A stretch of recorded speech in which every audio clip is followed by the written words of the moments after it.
শিক্ষার্থীদের মেধা বিকাশে জিয়া পরিবারের অঙ্গীকার অব্যাহত। কৃতি শিক্ষার্থীদের সম্মাননায় আমানুল্লাহ আমান। ঢাকা ২ আসনের এমপি ও সাবেক ডাকসুর ভিপি আলহাজ আমানুল্লাহ আমান বলেছেন, শিক্ষার্থীদের মেধা বিকাশে জিয়া পরিবার সব সময় পাশে ছিল এবং থাকবে। বিএনপি বৃক্ষরোপণের মতো শিক্ষার্থীদের যত্ন নেয়। শিক্ষার্থীদের পড়ালেখার সুবিধার্থে মরহুম খালেদা জিয়া ছাত্রীদের জন্য ফ্রি পড়াশোনার ব্যবস্থা করেছিলেন। শহীদ প্রেসিডেন্ট জিয়াউর রহমান মহিলা বিষয়ক মন্ত্রণালয় প্রতিষ্ঠা করেছিলেন, আর খালেদা জিয়া প্রতিষ্ঠা করেছিলেন মুক্তিযোদ্ধা মন্ত্রণালয়। শনিবার সকালে ঢাকা ২ আসনের মানসম্মত শিক্ষা ও উজ্জ্বল ভবিষ্যতের লক্ষ্যে কৃতি শিক্ষার্থীদের সম্মাননা ও মেধা পুরস্কার ২০২৬ অনুষ্ঠানের প্রধান অতিথির বক্তব্যে তিনি এসব কথা বলেন। ঢাকা জেলা বিএনপি সাংগঠনিক সম্পাদক ব্যারিস্টার ইরফান ইবনে আমান অমির সার্বিক তত্ত্বাবধানে অনুষ্ঠানটির সভাপতিত্ব করেন কেরানীগঞ্জ উপজেলা নির্বাহী কর্মকর্তা মোহাম্মদ উমর ফারুক।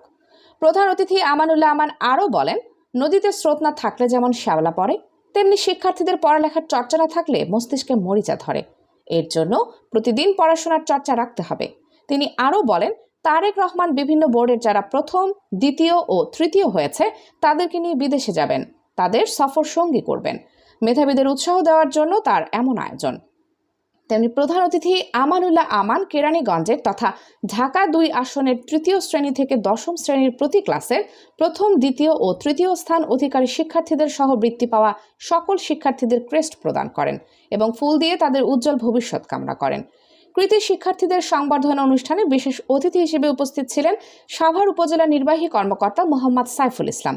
এ সময় অন্যান্যদের মধ্যে উপস্থিত ছিলেন কেরানীগঞ্জ উপজেলার মাধ্যমিক শিক্ষা অফিসার মোহাম্মদ জাকির হোসেন মোল্লা, প্রাথমিক শিক্ষা অফিসার আঞ্জুমান আরা বেগম, উপজেলা academic supervisor Halima Akter, Keraniganj model উপজেলা বিএনপির সভাপতি হাজী শামীম হাসান, সাধারণ সম্পাদক হাসমতুল্লাহ নবী, স্থানীয় সাংবাদিক বৃন্দ সহ গণ্যমান্য ব্যক্তিবর্গ।